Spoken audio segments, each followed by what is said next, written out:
Voilà. Précisément ces questions juridiques essentielles en matière de littoral.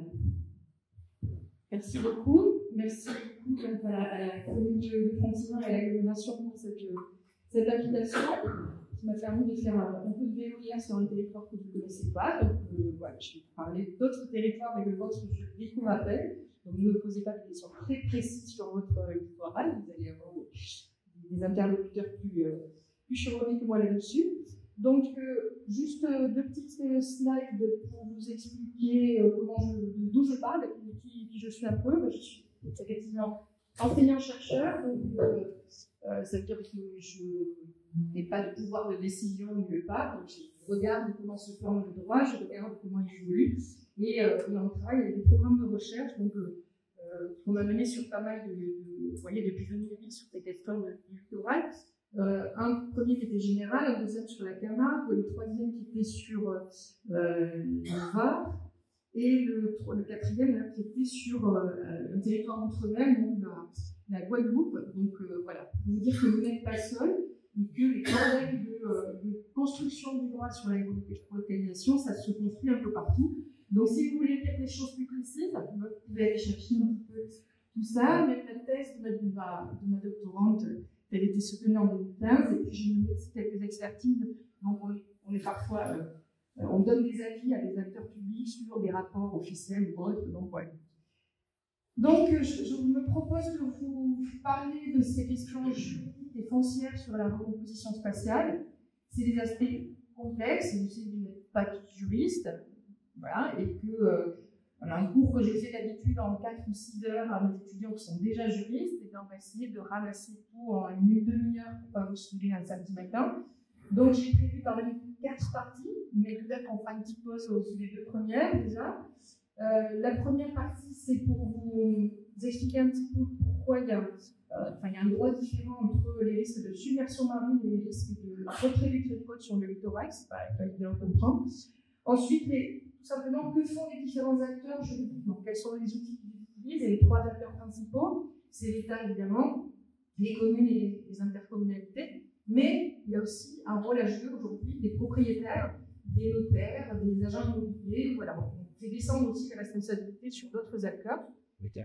On fera peut-être une petite pause, donc ensuite on verra sur la recomposition spatiale quelles sont les règles d'indemnisation aussi. Donc on va devoir enlever des biens, déconstruire des biens. Quelles sont les règles d'indemnisation? Elles sont pas, là aussi, elles ne sont pas les mêmes en matière de submersion de recul du trait de côte.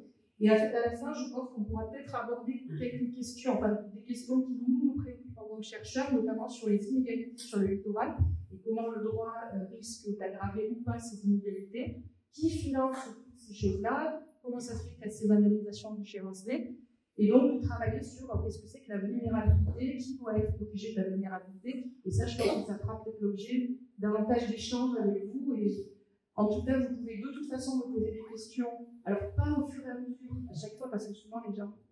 Et ça, c'est quelque chose que je vais dire après. Donc, peut-être à la fin de chaque partie, s'il y a des problèmes de compréhension, vous n'hésitez pas à lever du doigt et à poser des questions. Ça vous va? Bon. Oui. Donc, première partie, effectivement, c'est les traitements juridiques différenciés. Il se trouve qu'on a eu d'abord plutôt affaire juridiquement à la question des submersions marines. Les submersions marines, c'est la mer qui rentre sur un territoire et qui va se retirer, mais parfois plusieurs jours après l'événement. Donc, c'est typiquement la tempête Cynthia en 2009, avec donc des morts pendant cette tempête en France. Donc, ça a été l'électrochoc, effectivement, de se rendre compte que des gens qui avaient été tranquillement dans leur existence au bord de la mer sont morts pendant la nuit, au milieu de la mer.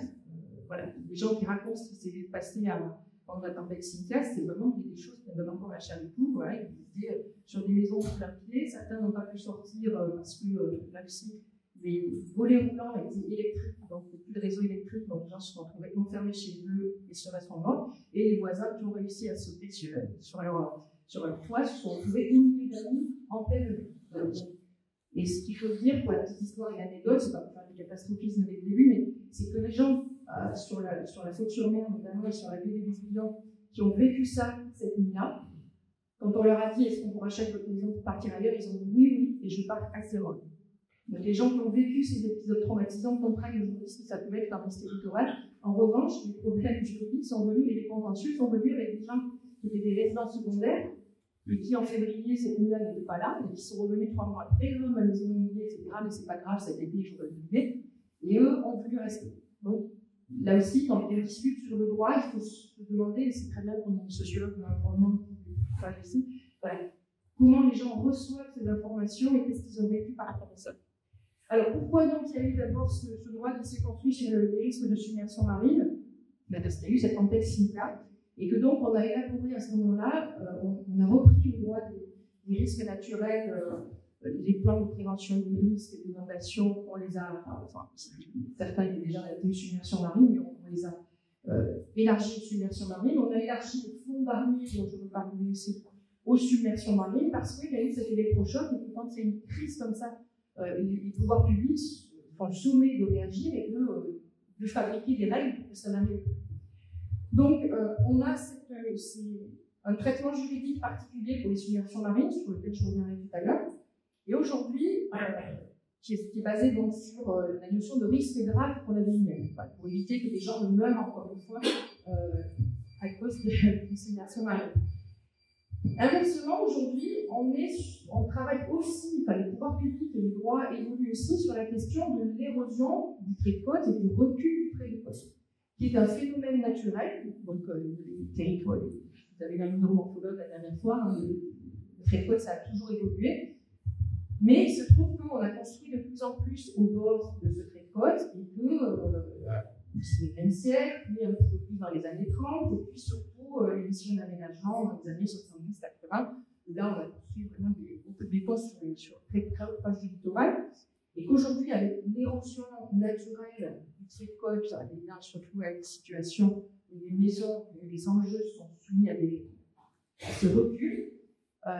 Et en plus, l'élévation du niveau de la mer fait que ce phénomène est doublement accéléré. Or là, l'État a choisi, et on peut comprendre, de ne pas parler de risque naturel, mais de parler de phénomène d'érosion côtière, de quelque chose qui se produit, c'est pas un risque, comme une inondation, une submersion, ça peut arriver à n'importe quel moment, mais ça peut ne pas arriver. Donc il y a un aléa, c'est-à-dire c'est pas automatique, on ne sait pas exactement quand ça va se passer. Alors que là, le phénomène, c'est quelque chose qui se produit individuellement, c'est-à-dire que ça ne va pas s'arrêter, c'est quelque chose qui, sur lequel il faut s'adapter de façon dynamique pendant les 100 prochaines années. Hein, c'est de commencer un travail avec les élus, c'est quelque chose qui va de toute façon être mené à long terme. Et donc, cette érosion, l'État a choisi d'en parler comme plutôt d'une obligation de résilience, c'est-à-dire que dans la prévention des risques de submersion marine, on a un aspect très je vais vous protéger, on va interdire des choses, etc. On fait des PPR, on empêche les gens d'habiter, alors que dans la résilience, on est plus sur effectivement les choses vont se passer, vous allez subir des crises, mais il va falloir qu'on réadapte progressivement le territoire. Et donc, voilà, nous, quand on travaille sur le droit, on se rend compte que les termes ne sont pas tout à fait les mêmes. Je ne vais pas quand même vous emmener trop avec ça, mais c'est vrai qu'il y a un langage qui est différent. Et donc, cette résilience des territoires, et bien finalement, on se rend compte, pour faire très court et peut-être caricatural, qu'elle est confiée aux communes et aux intercommunalités. C'est-à-dire que la loi a décidé que l'État allait aider à faire des cartes du recul du trait de côte, je vais en parler tout à l'heure, mais que c'était les élus qui vont pouvoir traduire ça dans les PLU, utiliser leur pouvoir d'urbanisme pour réaménager et organiser des stratégies locales, etc., et anticiper les cas de la gestion adaptative.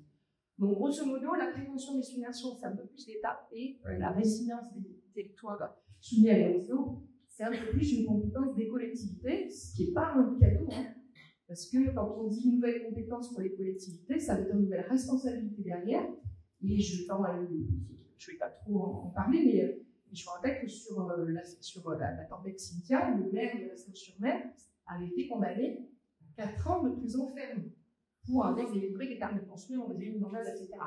Au final, on appelle, ça a été amené à 12 ans avec sursis, mais l'électrochoc, il a été aussi pour tous les élus du littoral de se dire, mais moi, en tant que maire, j'ai des autorisations et je peux partir 4 ans en prison si j'ai fait une. Donc, c'est une compétence qui est confiée aux élus qui n'est pas simple. Donc, dans le rapport que vous aurez, et je suis contente que l'élu ne soit pas là. Je sais qu'il n'a pas gagné pour dire ça. Mais je suis venue ici à l'ordinateur parce qu'il n'y a pas beaucoup de territoires qui ont le courage politique aussi d'affronter ce genre de questions et d'avoir des élus qui portent une volonté d'éviter les erreurs pour l'avenir. Alors, deuxième partie, qui sont ces acteurs? Donc, je vais voir l'État, les communes, les EPCI et les propriétaires. Et si je suis vraiment embêtante, vous ferez comme ça, et j'accélère. Alors, l'État, qu'est-ce qu'il peut faire? L'État fait des stratégies nationales. Donc, pardon? Ça va marcher, il y a une France, c'était juste le plan.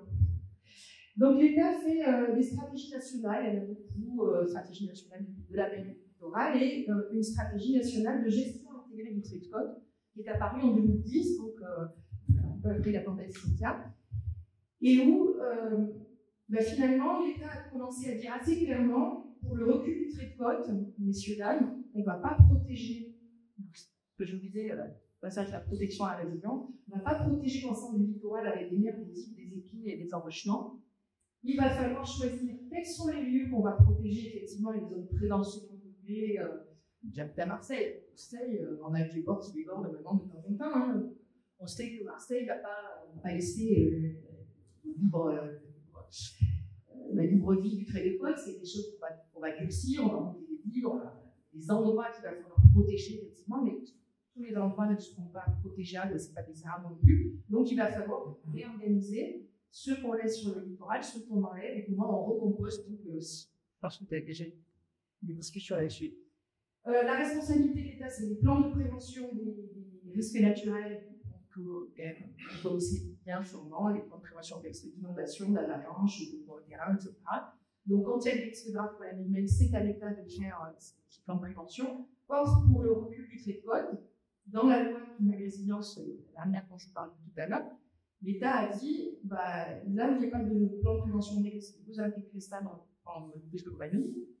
Et dans les territoires où il y a déjà des PPR, on va enlever ces PPR et on passera juste à l'urbanisme. Donc vraiment, sur la question du recul du trait de côte, l'État se retire cette compétence. Moi, je ne vais pas juger ça, mais c'est pas très mauvais pour nous. Et à la place de cette compétence de PPR, on se rend compte que l'État utilise de plus en plus ce qu'on appelle le porter à connaissance. Porter à connaissance, c'est je transmets des études et des informations aux élus du territoire, et c'est à eux d'en tenir compte dans leur document d'urbanisme. Donc c'est une technique qui est assez ancienne, mais qui est de plus en plus utilisée aujourd'hui. Et enfin, dernière compétence de l'État, la gestion du domaine public maritime. Le domaine public maritime, c'est le sous-sol de la mer qui est recouvert par la mer jusqu'au plus haute tempête de l'hiver. Donc ça va jusqu'à au bord de la plage où va la dernière tempête de l'hiver en dehors de circonstances exceptionnelles. Et tout ce sous-sol appartient à l'État. Et je vous dirai tout à l'heure que ce sous-sol, cet espace du domaine public maritime, avec l'élévation du niveau de la mer, il a vocation à avancer vers la terre, puisque la mer va monter. Et donc, on aura un phénomène d'incorporation des biens privés dans le domaine maritime, dont je reprends. En tout cas, c'est la règle, et tout ce qui est recouvert naturellement par la mer appartient à l'État. Et l'État doit gérer ce DPL en tenant compte d'une vocation de l'élevage qui est d'être à l'état naturel. Donc, il y a aussi des textes dans le Code de l'environnement qui disent que le rivage et le domaine naturel doit rester à l'état naturel le plus possible. Et donc, pour éviter de trop artificialiser ce rivage, l'État donne, c'est mis là en 3 lettres, des allocates, des autorisations d'occupation temporaire, c'est-à-dire la possibilité de placer des ouvrages, des installations sur les domaines publics. Alors, ça peut être une cabane pour une surveillance de la baignade, ça peut être éventuellement un petit restaurant avec sa terrasse ou autre, mais ça peut être les enrochements, les digues et tous les ouvrages de protection, ce qui veut dire que c'est l'État qui donne les autorisations de mettre ou de ne pas mettre des digues et des ouvrages de protection. Donc, dans toute la négociation sur la recomposition spatiale, l'important de travailler les mairies avec l'État, c'est de travailler ensemble à quelles sont les digues que l'État va autoriser, quelles sont celles où il ne va pas autoriser grand-chose. Et la tendance est plutôt à autoriser de moins en moins. Pourquoi? Parce que voilà ce que c'est que durcir le trait de côte et croire qu'on va réussir à bloquer les consciences, c'est fort. dans le littoral. Ça, c'est sur la côte atlantique. Vous savez que ça recule très fort à la côte atlantique avec les tempêtes. Et donc, quand on a la dune de sable, qui est la meilleure protection contre la mer, la dune de sable, même si dans le reste, se balader tranquillement sur une zone de 80 à 100 mètres, finalement, c'est la meilleure protection et la moins coûteuse. Mais comme on a déjà, donc je pense que c'est la canyon du Soudan, alors je sais plus, mais on a déjà construit dans les années 70 des restaurants, des machins, et là, les restaurants, ils disent, ah ben non, je veux pas qu'on laisse partir la dune, donc on met les enrochements, mais avec les tempêtes, ça fait ça. Donc, ce que ça fait, je pense qu'on l'a expliqué la dernière fois, c'est qu'effectivement, ça ne tient pas et qu'en plus, ça fait perdre la tâche de vent. Je ne sais pas si ça existe la donc, ça a des impacts vraiment différents. Côte de Basse aussi, une des dernières protections dans l'état ajustable, c'est la dernière fois que quand on se des choses comme ça, là, c'est terminé. Donc, ça sera une autre chose, ça sera terminé. Alors, l'enrochement qui a été payé par les propriétaires d'en haut, hein. C'est pas l'État qui a fait ça. Donc, les propriétaires se payent un enrochement, mais dont la base est sur le domaine public maritime, et l'État dit c'est terminé, payer la prochaine fois d'entre guillemets tout ça. Alors, qu'est-ce qui s'est passé? Je termine le temps. Première stratégie nationale en 2012 de l'État, avec 5 territoires qui avaient tenté de réfléchir à cette question-là, sur les régions des côtes, avec des choses très différentes, des zones sableuses sur le littoral aquitaine, des falaises de craie qui tombaient à Holt, de petits bourgs en Guadeloupe avec des falaises volcaniques qui tombaient aussi. Et Lias en Hérault, je ne vous explique pas, parce que c'est un peu moi, c'est ce que c'est. Donc, il y a eu des avancées, mais voilà, le droit n'était pas tout à fait calé, c'est en 2012. En 2020, il y a le deuxième appel à une manifestation d'intérêt que les adeptes répondu. Donc, les 7 PPA qui 7 acquis, donc Civil by France. Et puis, en 2021, la loi climat et résilience, justement, qui commence à inscrire un peu tout ce qui s'était dit pendant les 10 années précédentes avec les Gilles littoral aquitaine, qui essayé de faire des Gilles, etc. Donc, des nouveautés là-dessus. Alors, deuxième acteur, c'est bon, vous êtes encore là, les communes et les intercommunalités, qui ont effectivement plusieurs compétences. La première, c'est la GEMAPI. GEMAPI, je ne sais pas si vous dire quelque chose, pourtant vous payez sûrement une taxe, voilà, vous payez une taxe GEMAPI, mais c'est bon de le savoir, c'est-à-dire que tout le monde paye la taxe GEMAPI dans sa facture d'eau, et GEMAPI, ça veut dire gestion des milieux aquatiques et protection contre les inondations. Et protection contre les inondations, y compris les submersions marines. Tout est lié. Et donc, cette compétence des intercommunalités, elle est là, là aussi, c'est quand même un petit transfert de compétences de l'État aux intercommunalités. C'est à elle aujourd'hui de protéger contre les inondations avec une taxe que les habitants de la commune payent. On reviendra après sur le paiement. Deuxième compétence, désolé des sites, là, on va faire des diapositives. Voilà. SMJ, c'est stratégie locale de gestion intégrée du trait de côte. Donc, c'est une nouvelle option de faire une stratégie à l'échelle de l'intercommunalité pour les communes qui sont intégrées dans une unité dont je ne sais pas l'heure. Et donc, une stratégie, justement, il va falloir réfléchir à qu'est-ce qu'on protège, qu'est-ce qu'on laisse bouger comme trait de côte, comment on fait participer les habitants. C'est extrêmement important dans une stratégie locale, la participation et la concertation. Et ensuite, cette stratégie, il faudra la traduire dans le SCOT, schéma de cohérence territoriale, je ne sais pas ce que c'est pas grave. Mais le PLU, c'est important, c'est le plan local d'urbanisme qui gère l'urbanisme, donc un plan public, fait par les AGAPO, qui gère l'urbanisme sur le territoire des communes, et donc qui dira, on a décidé dans la stratégie que là, ça sera protégé, beaucoup plus gros à construire, alors que là, on a plus peu d'arrêter, donc là, on construit. Et enfin, l'article F111.2, que je vais revoir. Donc la GEMAPI, c'est juste pour vous donner, voilà, c'est l'article L211.7 du Code de l'environnement, c'est bien entretien, gestion et surveillance des outils de protection existants contre les crues et les submersions à l'eau. Voilà, c'est vraiment une compétence des intercommunalités. Yes. Le R111.2, alors celui-là, j'ai retenu un petit peu plus en détail, l'article R111.2 du Code de l'urbanisme, c'est soit le tournevis, soit le marteau de la commune, du maire ou de la présidente EPC quand il gère l'urbanisme. En fait, quoi qu'il soit écrit dans le plan local d'urbanisme, lorsqu'un, c'est-à-dire l'autorisation de construire, lorsque le maire reçoit un dépôt de permis de construire dans une zone à risque, quoi qu'il ait écrit dans le PLU, il peut toujours refuser ce permis de construire en se basant sur l'article R128.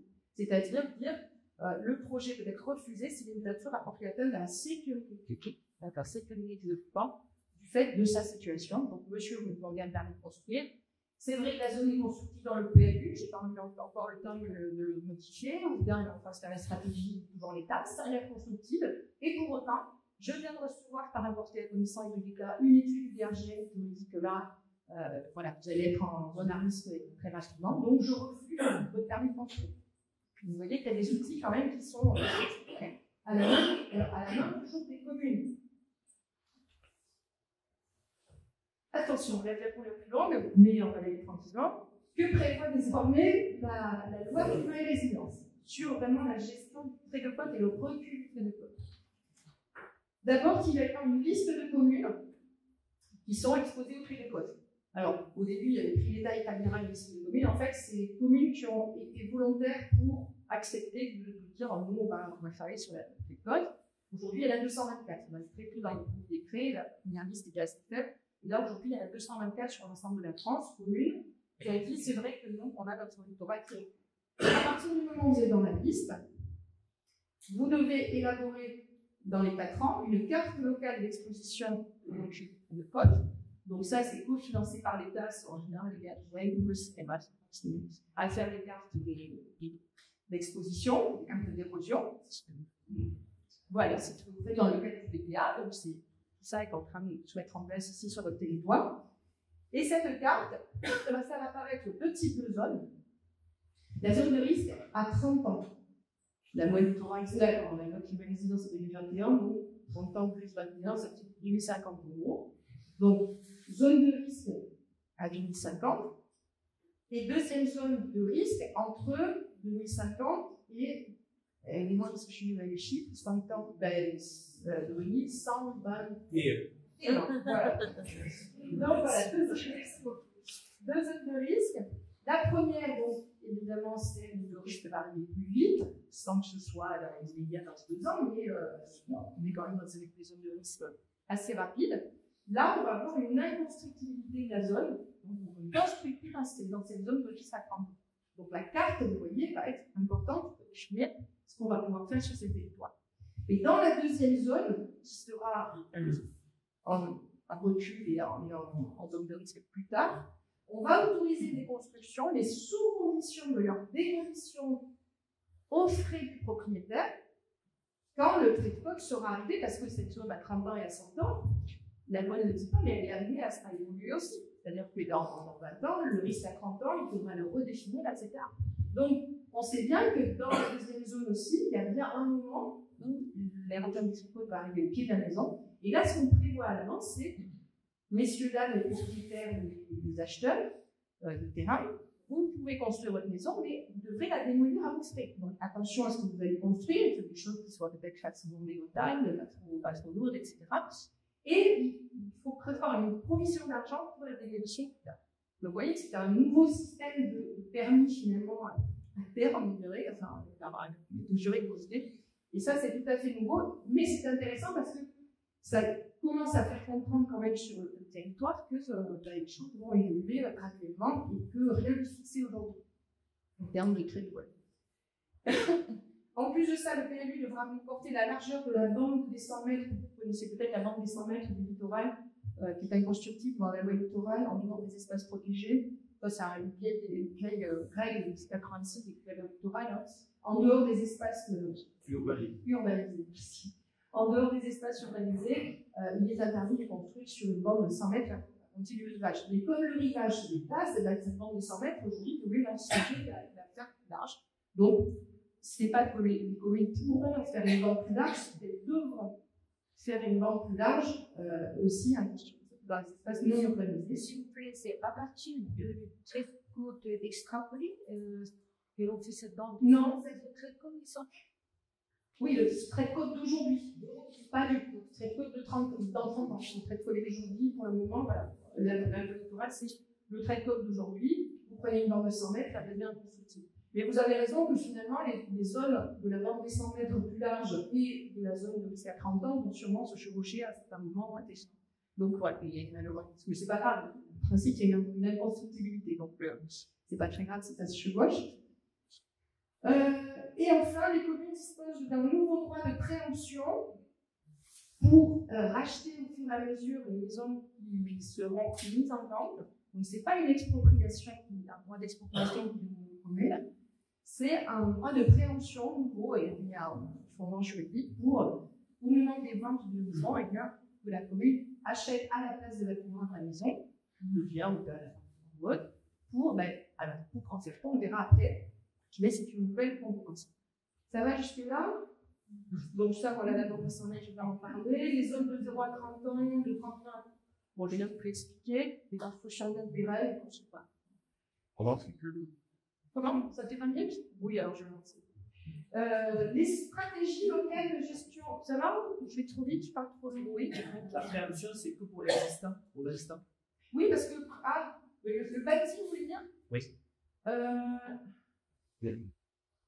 Je crois qu'ils peuvent préempter aussi les terrains. C'est ça votre question? Si c'est déjà bâti ou terrain nu?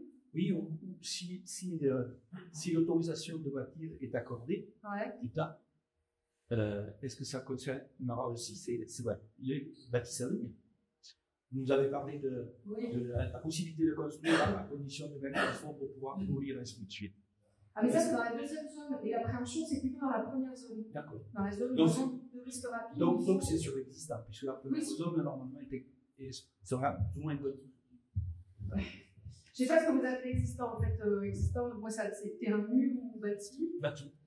Bâti, oui, c'est sur le bâti existant, bien sûr. Oui, la préemption, c'est justement les premières lignes de maisons ou autres qui vont être impactées le plus vite.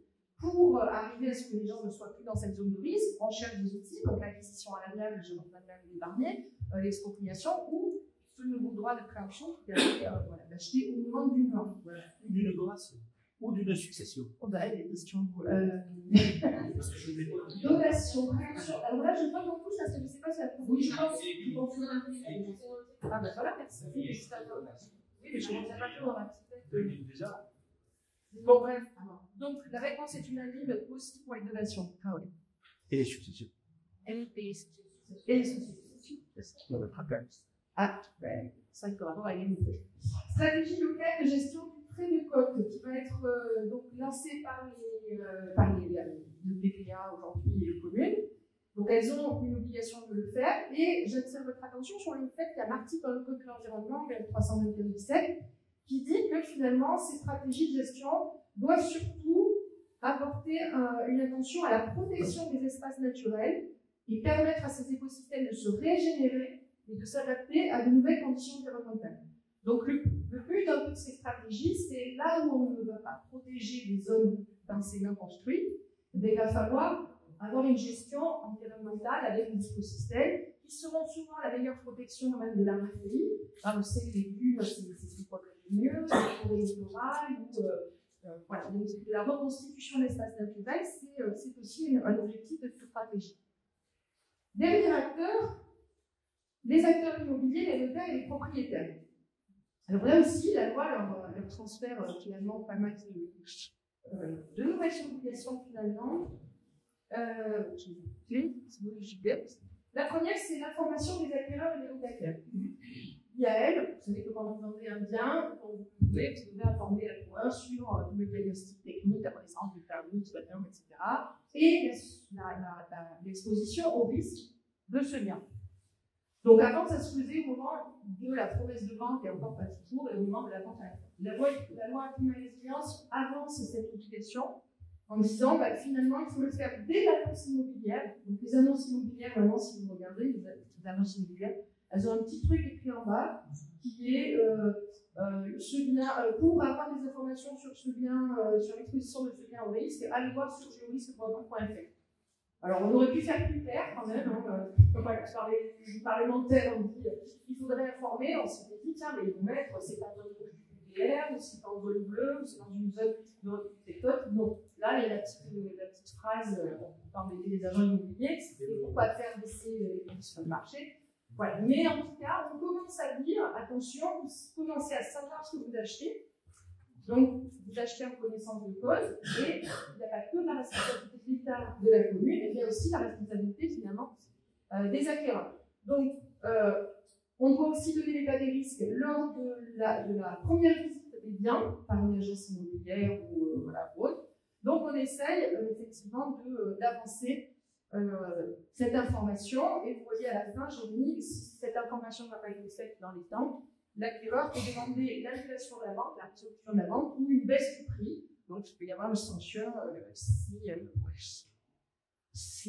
cette information n'a pas été faite. Alors, on reviendra sur cette information des acquéreurs et des locataires si vous voulez, parce que c'est sur l'activité, voilà, on comprend le principe, mais en fait, techniquement, ça n'a pas un grand impact sur les prix. En revanche, j'en viens maintenant à la gestion des bâtiments existants en zone à risque, donc un peu le plus perdu. On a en France une vieille règle qui date de 1807, et qui est toujours en vigueur, qui est que c'est le propriétaire qui doit protéger son terrain contre la mer. Écrit en vieux français, c'est l'article 33 de la loi de 1807, lorsqu'il s'agirait de construire des digues à la mer, d'accord, donc on insistera sur la protection, contre les fleuves, etc.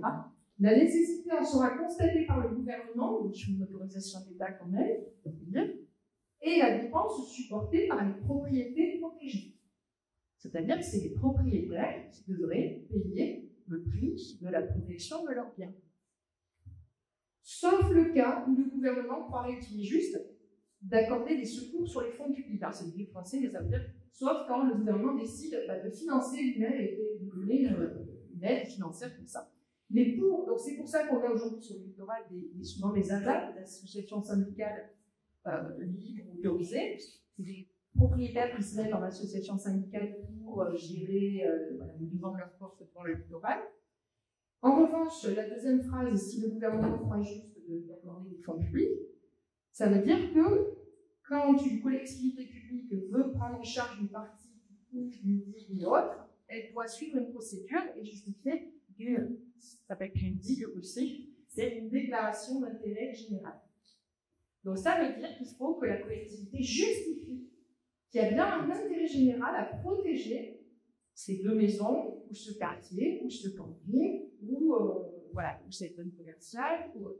Donc ça, c'est extrêmement important parce que dans la définition de la stratégie, ça veut dire que l'argent public ne va pas aller à la protection de n'importe quoi. Il faudra vraiment justifier cet intérêt général, et ça, c'est intéressant. Et cette notion d'intérêt général et d'intérêt particulier, je pense qu'on va beaucoup en discuter dans la 4e partie, c'est effectivement tout ce que je veux aujourd'hui là-dedans. J'ai fini mes deux premières parties. Est-ce que vous êtes encore assez chaud pour que je passe à la 3e suivante ou on continue? Est-ce que vous avez des questions sur les deux premières? Ça va? C'était à peu près clair? Ok. Troisième partie, donc, les règles d'indemnisation de la recomposition spatiale. Et là, attention, on a plusieurs régimes. Le premier, et je vais le revoir après, si vous voulez définir votre recomposition spatiale.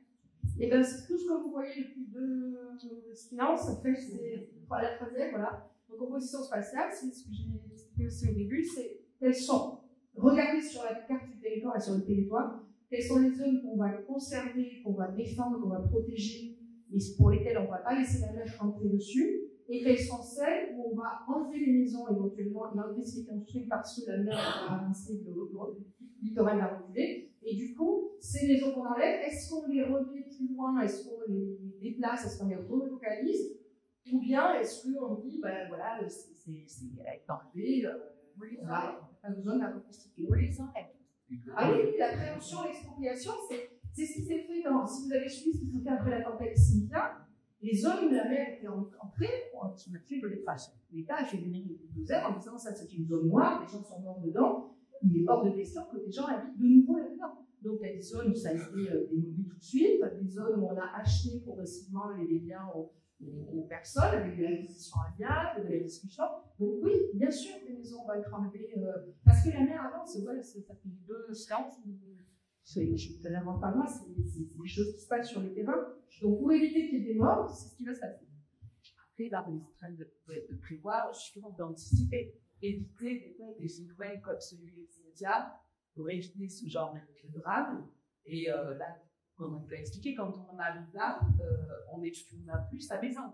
Parce que la mer est dans le jardin, ou le jardin, il est à l'état, il est à la mer. Donc, pour éviter ce genre de situation, c'est tout l'intérêt d'anticiper, de prévoir où sera le traitement dans le temps, pour pouvoir anticiper donc, avec les outils qu'on va prévoir.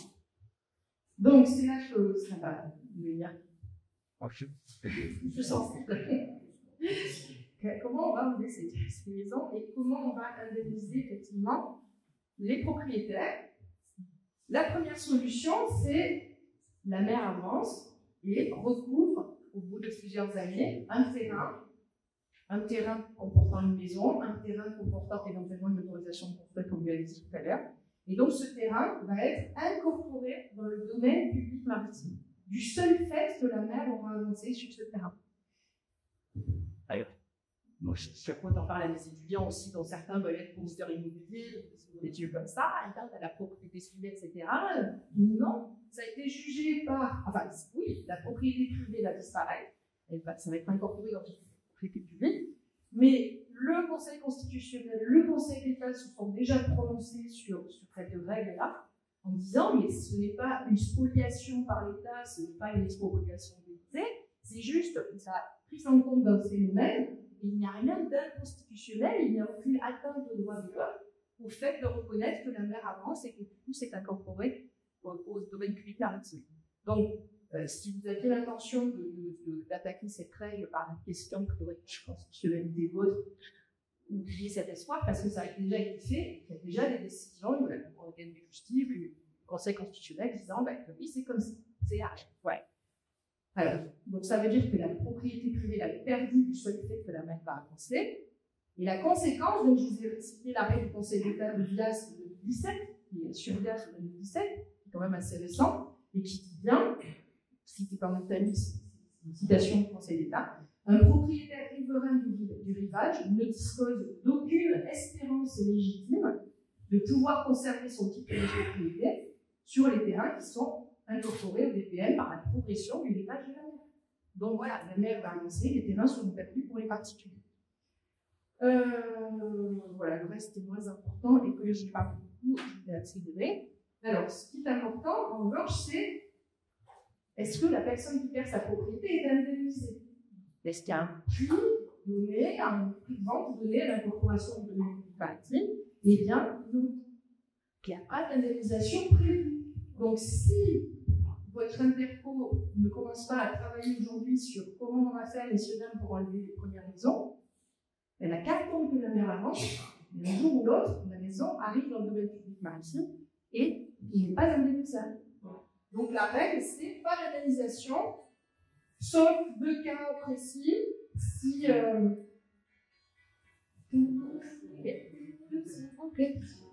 Donc, sauf si l'avancée du niveau de la mer, enfin, l'avancée du rivage est due à l'absence d'entretien.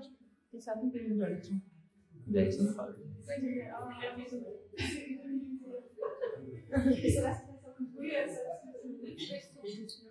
Ah oui. C'était la pause.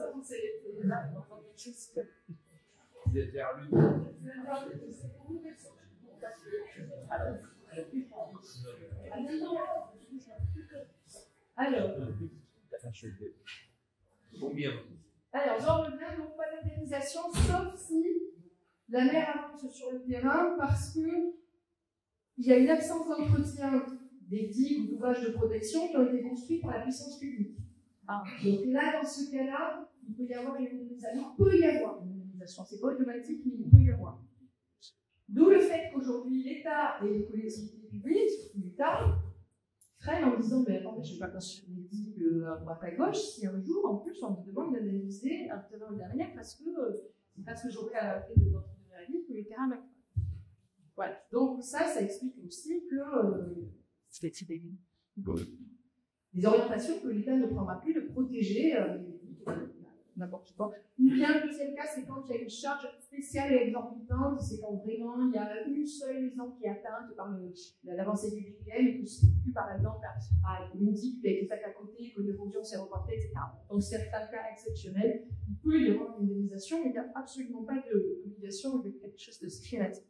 Ah, le mondialement le signal, qui me permet d'illustrer un petit peu tout ça. Donc, le signal, pour ceux qui ne savent pas, à Soulac-sur-Mer, ne le cherchez plus, il n'existe plus. Donc, elle a été démolie l'an dernier, mais ça a été une bataille juridique et une bataille intéressante pendant plusieurs décennies. Un bâtiment pas spécialement années 70, moi je parle un petit peu dans le cerveau, je ne sais plus, le 70, je crois, qui était construit à l'époque à 300 mètres de la mer. C'est-à-dire que le montage était bien plus loin. Sur la côte atlantique, on a des reculs parfois de 20 mètres par an.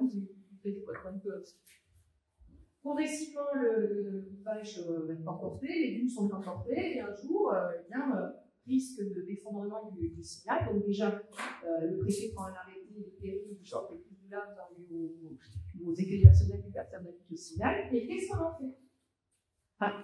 Évidemment, il a tombé dans le domaine public maritime, donc il n'y a pas d'indemnisation. Donc, recours, procès fait par les propriétaires du signal, 80 logements dans le signal, quand même, 80, donc c'est pas une utilisation, c'est 80 logements. Donc, les propriétaires font des contentieux contre l'État, etc., contre toutes les règles qu'on s'est parlé. Et le Conseil constitutionnel, c'est comme ça, et en plus, voilà, il y a aucun. Alors, ce que dit le Conseil, c'est on n'a aucune obligation, enfin, les pouvoirs publics n'ont aucune obligation de protéger ce bien, ce que j'ai dit tout à l'heure, la déclaration d'intérêt général, il n'y a pas d'intérêt général. Plus, le Conseil est un peu dur parce qu'il dit, en plus, cet immeuble n'a pas un intérêt patrimonial, c'est pas lieu, voilà, c'est pas une maison à Rousseau, c'est pas une chapelle, voilà, c'est pas une chapelle du 16e, voilà. Donc, pas d'intérêt patrimonial, on se dit quand même 80 logements et ce n'est pas d'intérêt général. C'est bon, voilà, il n'y a pas d'intérêt général. Donc, pas d'obligation pour l'État de protéger ou pour les collectivités, pas d'indemnisation prévue pour les habitants. Donc, c'est terminé, ça va tomber. Et alors, quand même, le Conseil dit vous n'avez quand même pas obligé les habitants à payer la démolition de l'immeuble. Donc, ça, ils disent d'accord, ça va tomber dans le domaine public. Vous auriez pu le dire, hein. Vous savez, l'immeuble étant dans le domaine public, c'est un dépôt de grammage dans le domaine public, c'est des contraventions de grande voirie. Donc, de savoir. Voilà, donc le Conseil dit non, vous n'allez pas les obliger à faire ça. En revanche, alors est-ce que vous savez ce qui s'est vraiment passé à la fin?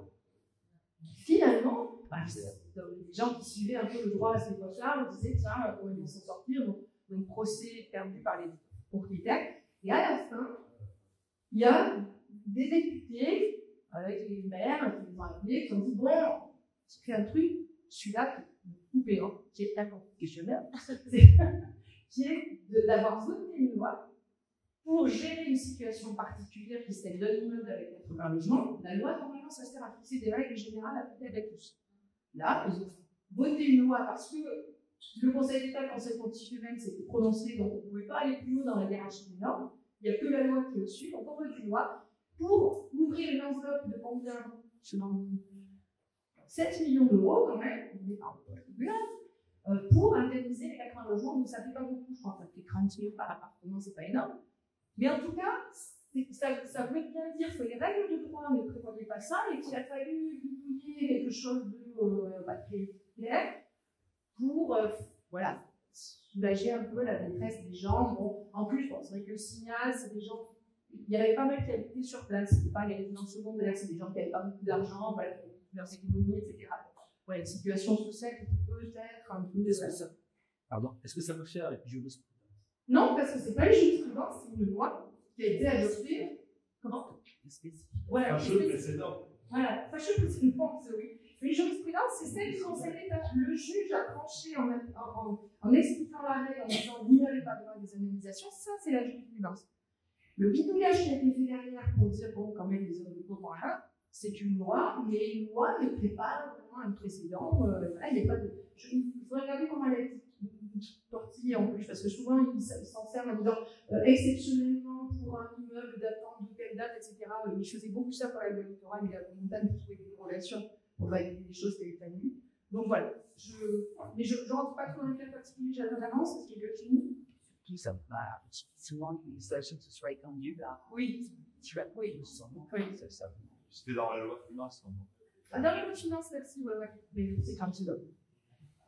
Alors, en revanche, donc normalement, incorporation dans le PPL, vous avez compris, pas d'indemnisation. En revanche, le fonds Barnier avait prévu des indemnisations pour un fonds Barnier créé après les inondations de Vaison-la-Romaine. Vaison-la-Romaine, une grosse inondation de crues qui arrive avec des morts là aussi. et on se dit, oh là là, il y a des gens qui habitent dans des zones à risque et qui menacent gravement la vie humaine, il faut les sortir de là, combien il y a d'expérience, on va trouver des solutions et trouver de l'argent pour les racheter leurs biens à l'amiable ou les exproprier s'ils ne veulent pas partir, il faut absolument les sortir de là. Donc au départ, le fonds Barnier était prévu, donc on crée le fonds Barnier, qui est prévu pour les risques de mouvement de terrain, donc c'est des effondrements de terrain, donc ça peut marcher sur les falaises, des crues torrentielles à montée rapide, ou, et ça a été rajouté après Xynthia, ou des submersions marines menaçant gravement les vies humaines. Donc après Xynthia, là encore, chaque fois qu'il y a des morts, qu'il y a une catastrophe, on rajoute dans le fonds Barnier une ligne disant le fonds Barnier, on va le faire marcher sur les submersions marines, mais on ne le fait pas marcher sur les voitures précoces. C'est ce que je vous disais, deux systèmes différents. Et en plus, le fonds Barnier est particulièrement généreux, parce que le deuxième alinéa, c'est pour déterminer le montant des indemnités qu'on va verser à la personne à qui on enlève la maison pour qu'elle n'habite plus en zone de risque, il n'est pas tenu compte de l'existence du risque. C'est-à-dire que la valeur de la maison, on la calcule comme si elle était placée ailleurs. Une maison qui est placée au bord d'un méridien dans une zone rouge de PPR, il y a peut-être des gens qui veulent l'acheter, mais pas beaucoup, donc le prix va baisser. La valeur bien sur le marché, elle est plus basse. Alors là, on va l'indemniser de façon assez généreuse. Donc c'était vraiment un dispositif qui avait été fait pour vraiment trouver des solutions pour que les gens dégagent de ces zones-là, mais il n'est pas étendu au recul du trait de côte. On ne sait pas ce qui va se passer sur le recul du trait de côte. Il y a même un alinéa qui a été rajouté à la loi de résidence qui dit attention, lorsque le bien est situé dans une zone exposée au recul du trait de côte, les modalités d'évaluation sont celles prévues ici.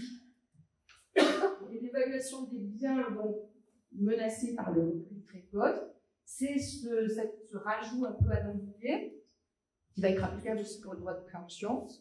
À défaut d'accord amiable, donc si la collectivité vous propose que vous rachetez votre maison et vous proposant un prix et que vous n'êtes pas d'accord, vous n'avez pas une fois avec l'accord, et bien c'est le juge d'expropriation qui va juger de la valeur du bien en tenant compte de l'exposition du bien au recul du trait de côte. Le juge il va se dire attendez, les biens, il y en a pour 30 ans, ou 20 ans de vie, ou 85 ans. Vous n'avez pas demandé la commune n'est pas tenue de le préempter ou de l'exproprier à un prix.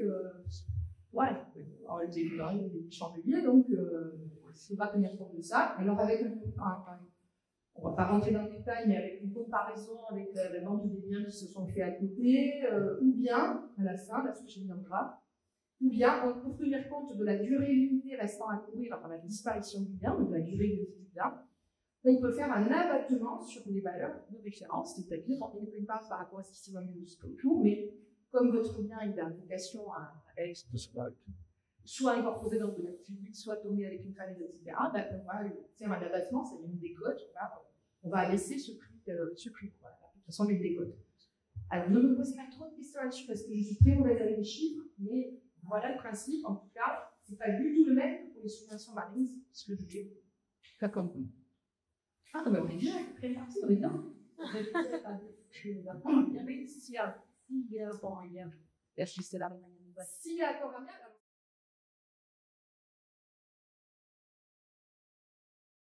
on a défini quels sont les intérêts particuliers qui vont être atteints parce que les gens, voilà, posent déjà des questions comment la maison va être supprimée, oui, elle va être supprimée. Donc, d'avoir travaillé sur plusieurs territoires, Guadeloupe, Atlantique, ben on voit des réactions complètement différentes dans les gens. Par exemple, en Camargue, je me souviens d'avoir fait un entretien avec une personne en masse qui était dans la famille depuis 3 générations et qui disait mais ben oui, c'est un endroit qu'on adore, on a été là enfant, donc un attachement au lieu qui est énorme.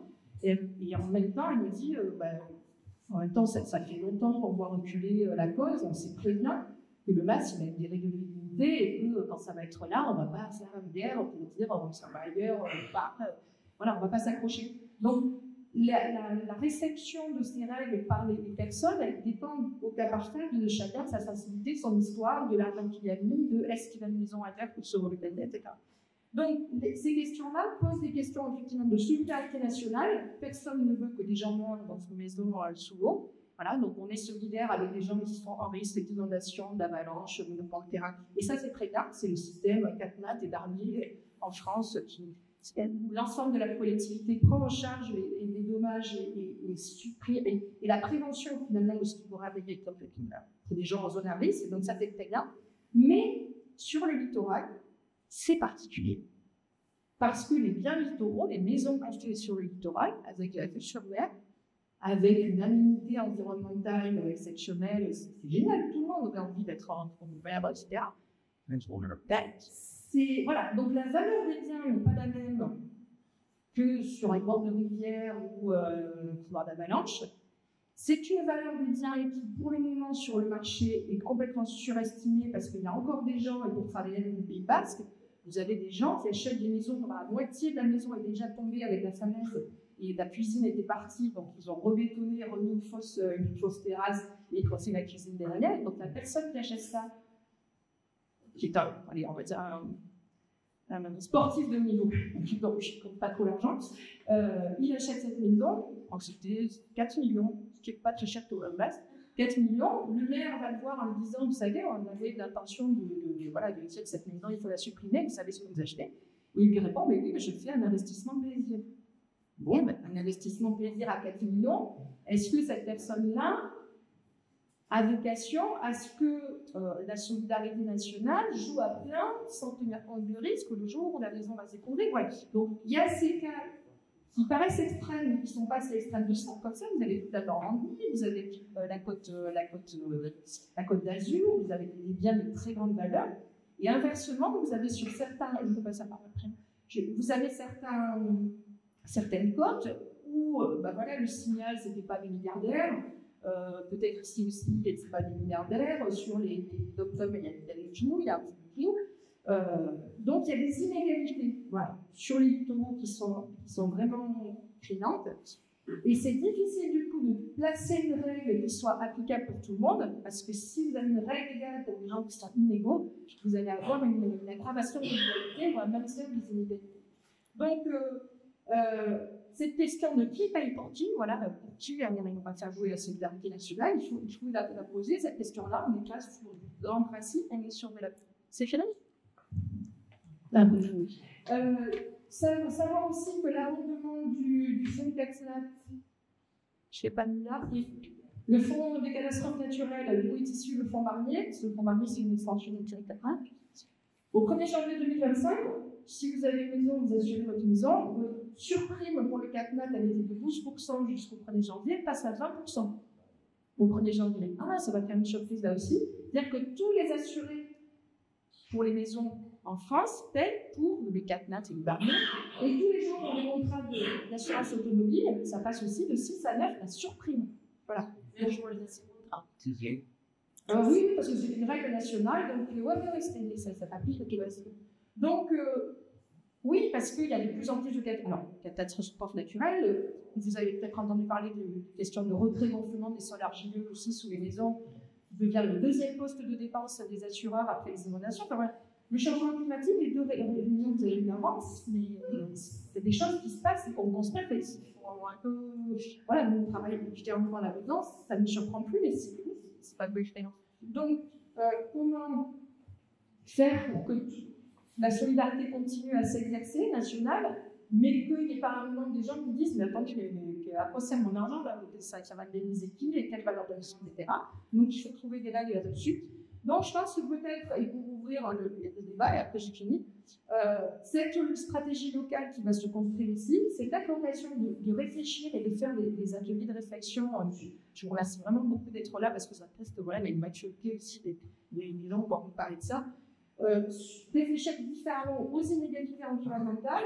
Et nous, la position qu'on avait en tant que chercheurs, c'était de dire que les indemnisations, au moins sur les submersions marines, puisqu'on travaille sur les marins et ces côtes-là, les indemnisations ne devraient pas être calculées par rapport à la valeur du bien, puisque cette valeur du bien aujourd'hui est toujours très haute, avec les investissements plaisir de certains. Elle ne devrait pas s'asseoir sur la valeur du bien, mais sur la vulnérabilité des habitants de la maison. C'est-à-dire, si vous avez dans une maison un couple de personnes âgées, donc c'est la maison principale, qui a une petite retraite et qui n'a pas d'autre maison pour se reloger, oui, effectivement, il faut leur donner une indemnisation correcte et qu'ils aillent se mettre ailleurs.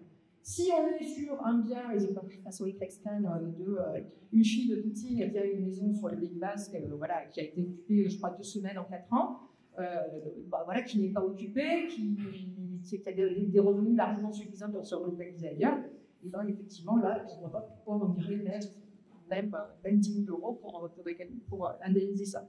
Donc, calculer plutôt la solidarité par rapport aux personnes plutôt que par rapport à la valeur des biens. Donc ça renverse un petit peu la logique qu'on a aujourd'hui sur l'immobilier. Hein. C'est des questions de recherche. Aujourd'hui, tout le monde se dit l'immobilier, c'est un placement, c'est du dur, c'est bon, c'est ce que je vais transmettre. Et bien, sur les 10 € c'est de moins en moins vrai. Donc il faut changer un peu notre façon de penser et se dire ce qu'il faut, c'est protéger les gens d'une façon ou d'une autre. Et enfin, le lien à faire aussi avec l'atténuation du changement climatique.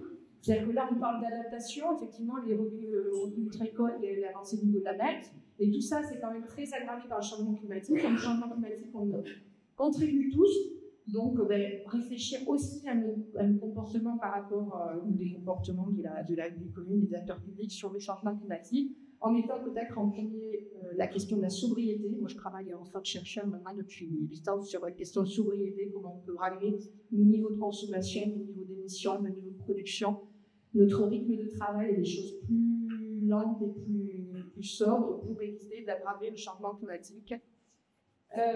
Voilà. Et donc, deux, trois cartes.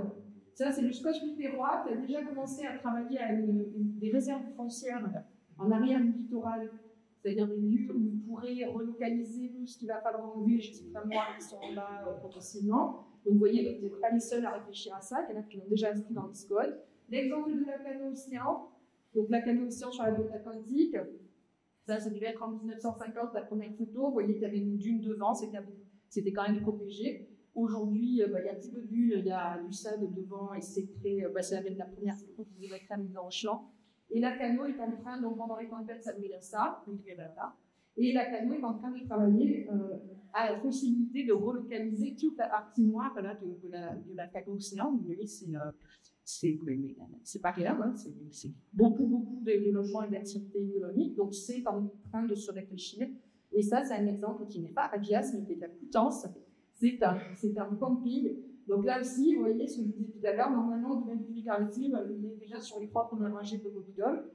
Il a été détourné parce qu'il y a ces enrochements, mais là, on n'en a plus. Donc, oui, il va falloir qu'on vous texte des choses. Oui, c'est ce qui va se passer dans la mémoire. Voilà, je vous remercie de votre attention et vous avez été plus sage que mes étudiants.